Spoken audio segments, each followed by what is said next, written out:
And here is part 2 of my interview with Jeremy Sharpe as we discuss the future of Bearfight FC. Well, let's go ahead and switch topics to the last topic of the night, the future of Bearfight FC. So you guys had a partnership with Albion SC Delaware, like you mentioned. You guys joined to play in the NISA Nation League, which is a semi-professional soccer league for all you guys that don't know what NISA Nation is.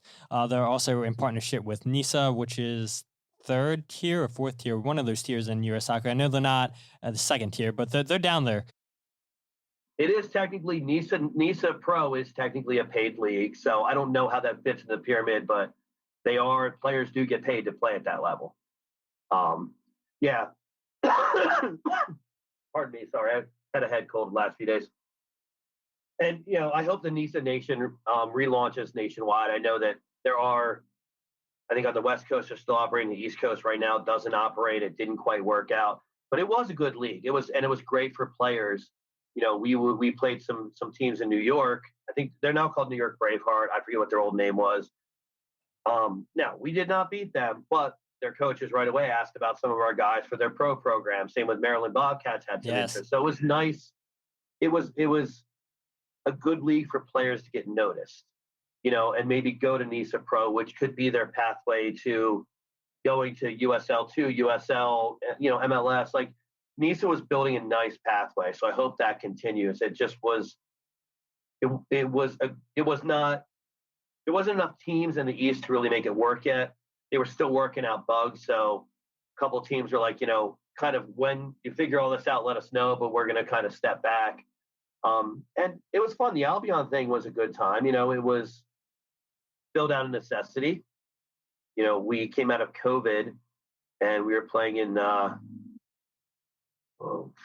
we were playing in a league, and we, as a club that was looking at kind of donations and sponsorships and membership to kind of pay our bills, one, people didn't have a lot of spending money through and coming out of COVID, and two, I just didn't feel right asking people for money at that point.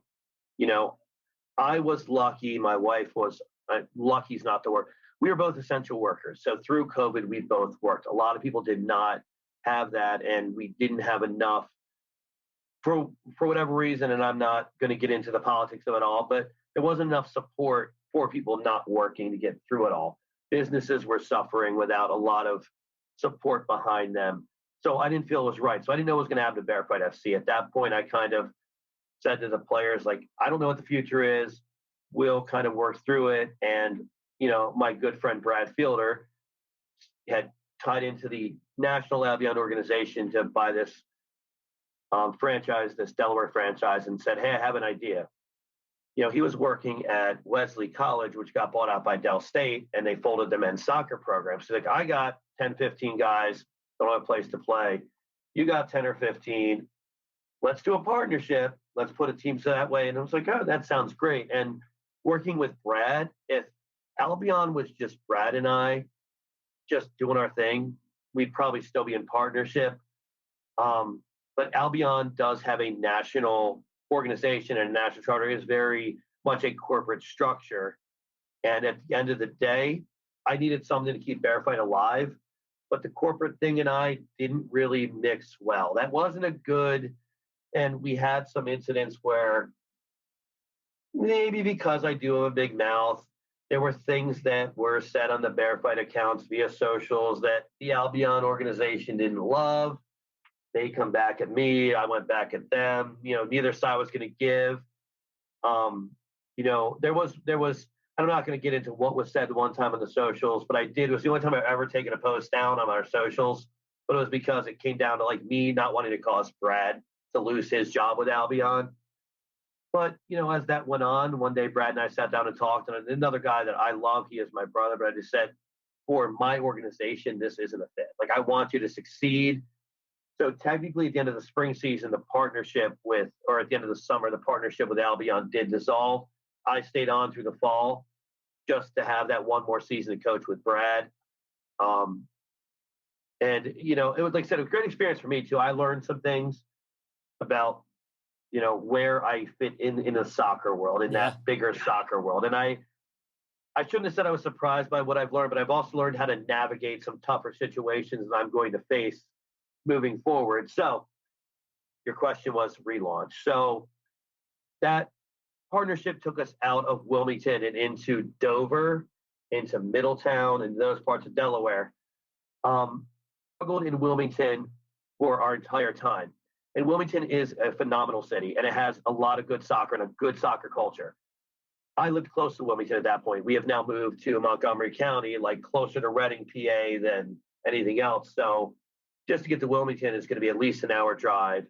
My practices for Albion, I was driving 2.5 hours just to go to a training session. Same with matches.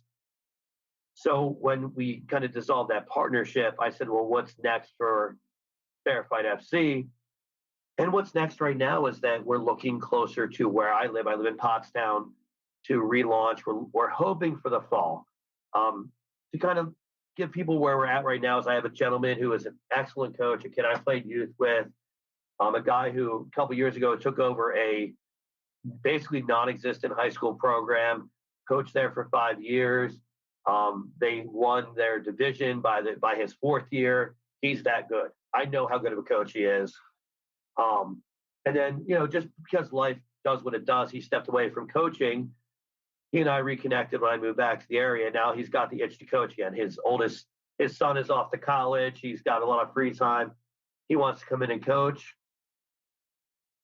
There's a facility literally 3 miles from my house that has indoor and outdoor full-size turf field, a bunch of land they're looking to develop into more turf fields.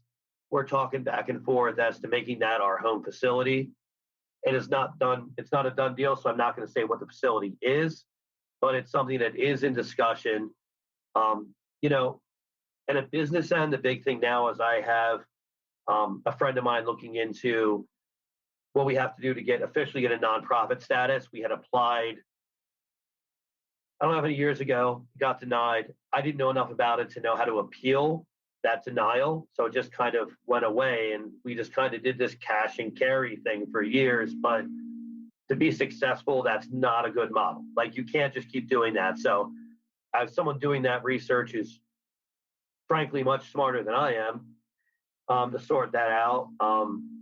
So I know that coach has talked to players that he's had in the past, players he knows around the area that aren't playing, or maybe playing a little pickup here and there. So it's going to be an issue now of raising money. I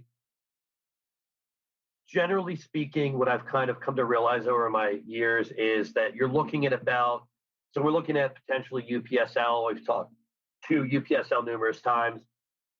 Reality is your budget per season is about 15 to 20 grand. Because you're looking at field times, referees fees, player registrations, kits. That's a big number. Yeah. Listen, I'm a blue collar dude. I don't have 15 grand a year to throw at a season to throw at a soccer club. But, I know that I look around the community I'm in Montgomery County, in Pottstown, Collegeville, Boyertown, all that, and I know that this would work. I know this team would work here. It's a matter now of securing that nonprofit status. I'm still looking to recruit some people that want to just help me knock on businesses and be like, hey, looking for sponsorships. Here's what we're trying to do. We're in this weird holding pattern right now where it's like we don't know which piece has to fall next for the rest of the dominoes to fall over. So there's a couple projects going on, and then I've got some volunteers that I don't even quite know what to do with yet. I know Gabe Schertz is talking about being involved.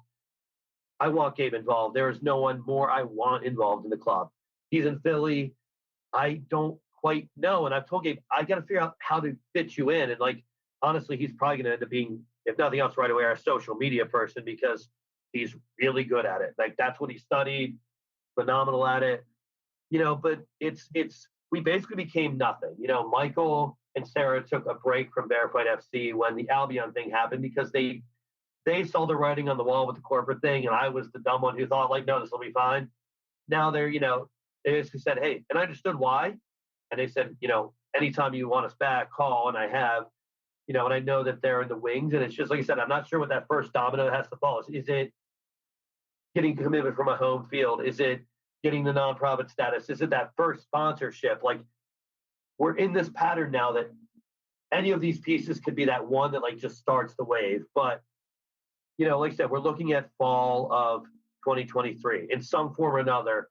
I don't care if that means that we're playing at like the local youth soccer field and just playing pickup soccer. Like I'm going to put something together. I hope that this isn't just what it was before of a senior team. I've talked to some of the local clubs to do an affiliation there. I've talked to the Parks and Rec in the hometown I'm in now, which is where I grew up, to say like, hey, maybe we can just kind of work with you guys to make this youth program, make this accessible youth program, because I would love to see that. Like it was always our goal to have youth soccer, and we almost had it a few years ago through Wilmington Parks and Rec. We had this huge plan, and then COVID happened, and COVID changed the world in a lot of ways. And cities did not have money to just throw at brand new stuff like that. And I get it, but it's just kind of a heartbreaker. It's something, but it's something that we keep looking to. Is like our ultimate goal is not just to have this senior program and this community owned thing, but to have a program that encapsulates youth soccer. And, as hopefully I would love to see it be a free program, but as inexpensive we can make it, so that we can get any kid who wants to even try soccer once, decides not for them, get out there and kick a ball around and be able to, give them an opportunity to, like I said, just kick a ball around, have some fun, go out and just have some free play with it, do whatever, build that grassroots program. And it's said, because of many factors, we kind of took a downturn. I am down determined. If it kills me, and God it might at this point, I'm going to make this happen again. It sounds, I think we were so naive and egotistical to be like, we can start a soccer program, and we sort of did. It's taken me then another decade to realize how extensive the amount of work is that has to be done every day. It's not saying to do something every day, but you start really like learning. I learned something every moment of doing this, and I know that as we get people, and listen, if anyone wants to help out, like, call me. I'm pretty accessible. Hit me up on the socials, whatever. The more help, the better off we're going to be, like for real. But we really do want to have something together that is what we were meant to be, which is this fan-owned, operated club.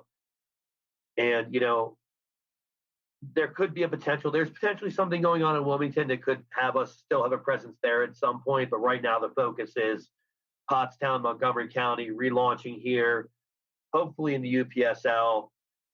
Like I said, I know how much youth soccer is around here. I know that we could get a good base of support, and we could help, players, myself, whomever, coaches could help these kids then grow as players and really fall in love with the game, like just have that pure joy that is the reason that we're all still watching this game. There's a little kid in all of us that still has that pure joy.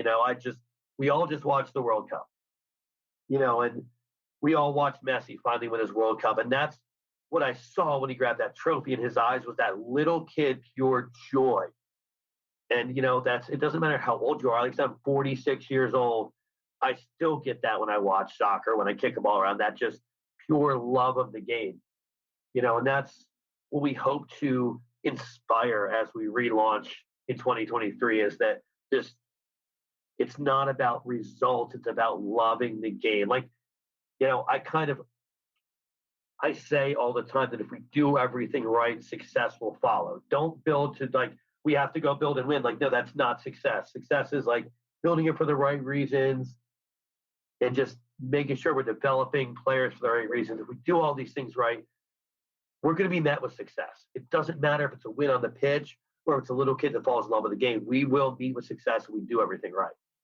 Yeah, absolutely. I agree with you 100%. Like, I'll compare it to me with the podcast, where I get asked by people all the time, oh, how much money are you making? You making money? And I tell people straight up, no, I'm not making any money. I'm not doing the podcast to make money. I'm doing it, to cover soccer in Philadelphia, to give fans. Like, I started this podcast, the very first episodes I ever did was interviewing Philadelphia Union fans because their voices aren't getting heard on the radio, and I gave them a platform to talk about their story, talk about the Philadelphia Union, the team that they love. And so that's still like my whole vision. That's my whole motto. Like, I don't care about money, what I make, what I don't make. It's giving people a voice, a platform where their voices can be heard, to give this team in Philadelphia the credit they deserve, to give them and the coverage that they deserve. And so I think, you get people all the time. It doesn't matter if it's a podcast, soccer club, whatever in life, people lose focus of that vision where, okay, they have this plan and everything. And then that vision changes completely. Like, oh, I'm only in this for money. I'm only in this for that. And I think a lot of times you got to go back to, well, why'd you start that in the beginning? And you got to get down to the heart into it. And once you get into the heart of something, then your whole mindset changes from, why did I want to like try to make this into money? It's not about that. And I'm reminded of in 2017 where I'm sure you remember DC United took on Maryland club Christos FC, and Christos scored the first goal in that game in the U.S. Open. Christos. Yep. Yeah. He scored the first goal, and they're an amateur club. And the thing I like about Christos is a lot of those players on that team played at UMBC and Maryland, and they didn't get drafted in MLS, and they still wanted to play soccer. And Pete Cringy, fantastic coach at UMBC, and seeing those guys still play after their playing days at UMBC. And to go toe-to-toe with DC United, that was outstanding to see them take on the Richmond Kickers, to beat them, to play Chicago Fire's second team, to get that far, the fourth round in the U.S. Open Cup. I mean, that was fantastic, and you love to see those underdog stories with those amateur clubs. I still remember that, because I remember that goal, too, because I just remember, like, the player scored and ran right to the supporters that were there and, like, jumped in there, and I'm like, that's what it's about. Like, because it's, that's that pure love again, and that's knowing that club is so connected to each other that it wasn't even like he was jumping into sports. You would have thought he was running to other teammates. That's what they were. They were other teammates, and I loved that moment. I absolutely adored when they scored that goal, and just that pure joy. I wanted them to win. Christos is a great organization. They are phenomenal, and the people there are nice to talk to. Like, we've tried to set up with them, and it's never quite worked out. But like, I respect what they do down there, years ago, Winalda coached a team in like Portland or something that beat. Did they beat? I believe they beat the Timbers. Like, that was that same thing. And I remember I talked to him then the last time the United Soccer Coaches Convention was in Philly about that team, and he said, people thought it was nuts because I was literally walking up to guys I saw in the street kicking a soccer ball around. He's like, my center back had a beer gut, but I knew he could play. Like, I knew I could make. He's like, he was. What we were basically discussing is how much talent is ignored in the U.S. How many players at youth levels and adult levels are just left out because of how we do business. The business of soccer being about money first, and we're not making it accessible enough. And that was kind of, he built that whole team on that concept of like, I can find players that you all didn't know exist, and I can beat an MLS team with those players. And he did. And I don't know if he's a great coach. I can't say I've played for him or watched him enough, but I know that moment he had the right idea of, trying to build something that was much more inclusive, that had this huge umbrella where we weren't ignoring huge chunks of our population that can play soccer or want to play soccer because they can't afford it. That's something that he brought up a lot when he was running for U.S. soccer president too. And I know that made people angry because, like, let's be honest, I'm not trying to criticize someone for having a career, but those board members, their career is soccer. And here came this guy who, and I didn't agree with everything he said. He's made his own mistakes in life, but he was bringing up some points that, like, U.S. soccer needs to hear. We could be a much more competitive team on a world stage if we looked at all of the different parts of this country and found ways to include all of these players in.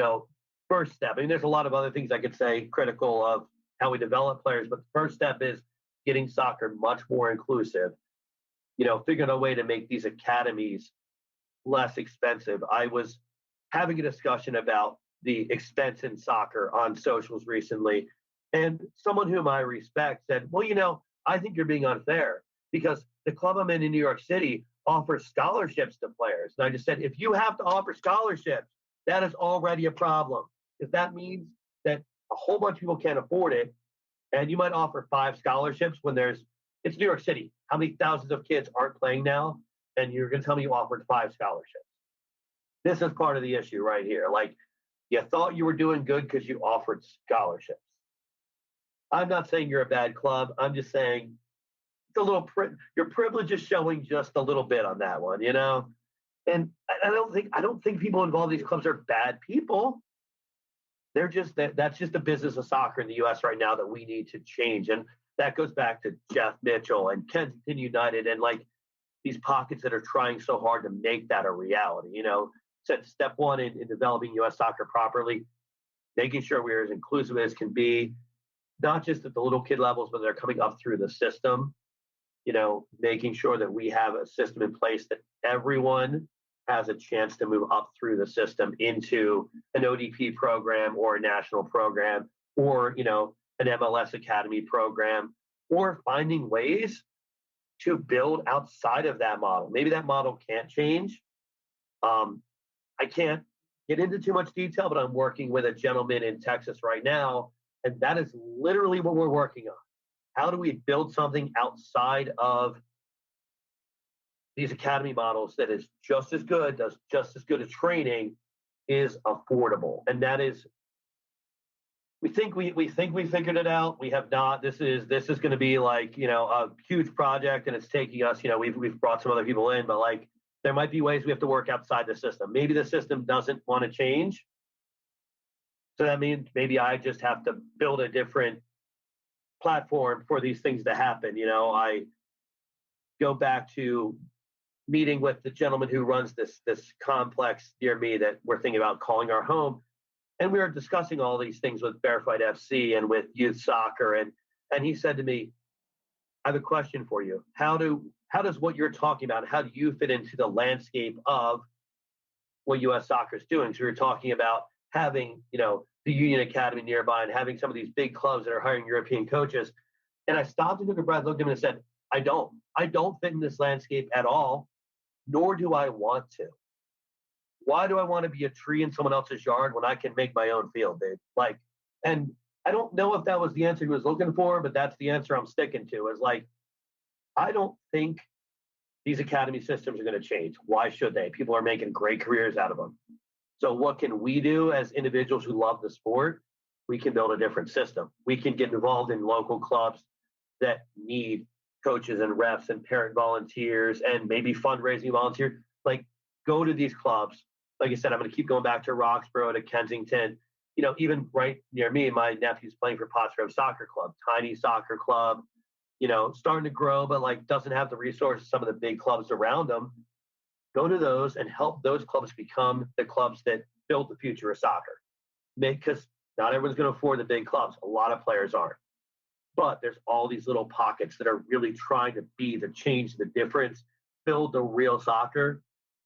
I encourage all of you to look the ones up in your neighborhoods, in your communities, and go volunteer. Even if you don't have kids, I don't have kids, I'm still going to Pottsgrove Soccer to volunteer. Like, yes, my nephew's there, but I think, you know, he's only a few more years left in high school and he'll be done. I plan on continuing to volunteer there after that because I want kids to love the game the way I did. It's the club I started. I want them to have that opportunity to grow in the game that I did. And I want the parents to see that their kids can get good training and fall in love with the game without having to pay thousands of dollars. And I know that everyone's gonna, you know, there's gonna be people listening to this going, "You're a crazy man, Jeremy." You're not wrong. I am a crazy man, and I will see this to whatever end it is, whether it's a success or a fail. I'm going to drag this craziness with me, and I'm going to figure this out one way or another. Hey, no. Sorry for the tirade. No, you're fine. I was going to say, I've enjoyed actually. Like, I'll look back when I edit podcasts and everything. I'm like, I don't think I talked a lot. And I'm like, wow, I talked more than my guests. I didn't plan that. So it is nice. Like, honestly, like hosting a show and like letting the guests go ahead and just talk and everything. And you brought up so many good points, so many points that I agree with and everything. And like I said, I mean, this was the perfect episode where last episode I talked about grassroots soccer in the United Kingdom. And then people are like, get Jeremy on the podcast. That's no better person for your podcast than Jeremy, what he's doing with Bearfight. And so hopefully, people took a lot away from this episode. I had a blast having you on the podcast, Jeremy. It was way I'm glad to be overdue. here. I tend to be a little talkative, so I apologize if we've gone way over time because I have a big mouth. I'm sorry. No, no. Hey, look, I told Ed Fagan, one of my good friends, I was Ah, texting my him, man. and Love that. I told I told Ed, shit him. I was like, I might not be able to get everything in with Jeremy in this episode. I'm being honest, and so we might have to have a 2-3 parter with Jeremy with everything we talk about. Like I had stuff on my list that I didn't even bring up, but that's fine. That's completely fine. Hey It's man, a any conversation time, man. Like, listen, I would love it. Like I've told you before, I would love to find a way to have more discussions about grassroots soccer. Like, not just me, but like there's all these little pockets all over, not just PA, but in the country that's growing. There's some people that are well more knowledge than me on this. That like, there's an opportunity, to continue these discussions. I'm always up for having them, or taking a back seat and letting someone else really teach me the things I need to know. Like I'm always up for it, bro. Always. for Of sure. course, of course, Ed Fagan's tied into this somewhere. I love Ed to death, man. He's my homie. Me too. I love that guy. He's a great, great, great guy. But, tying it in, local soccer and everything, yes, of course, there's going to be an ad read. Can I have fitted in any better than this right here? So the 2023 United Soccer Coaches Convention is coming up fast and you don't want to miss it. The largest gathering of soccer coaches, administrators, and fans in the world coming to Philadelphia from January 11th to 15th. Only at this convention can you attend sessions crafted with your coaching level and desired topics in mind. Presented by world-class educators, our collection of over 200 lecture sessions and on-field demonstrations will offer every coach something to bring back to their own training sessions. Visit www.unitedsoccercoachesconvention.org to register. Join us as we celebrate our passion for the beautiful game. And lucky for you guys, right? You guys might be looking at the pricing for United Soccer Coaches and say, oh, it's a little bit pricey. Well, you know what? Because you guys listen to this podcast, I got you guys with that promo code. You go ahead, you can get the convention for $375. Use promo code TFK23 to register for only $375. And like I said, join us. Meet me in person if you haven't at the convention. I'll be there Thursday through Sunday at Podcast Row, and would love to connect with other Union fans. Maybe you're not a Union fan. Maybe you're a soccer fan in general. Would love to connect with you and just talk about the beautiful game. And Jeremy, it's been a blast having you on this podcast. Where can people find you on social media, though? All right, so social media. So Twitter for Bearfight FC is at Bearfight FC. I think the Facebook page is just look up Bearfight FC. I'm not the most technologically advanced person. My own Twitter is at JERSHA.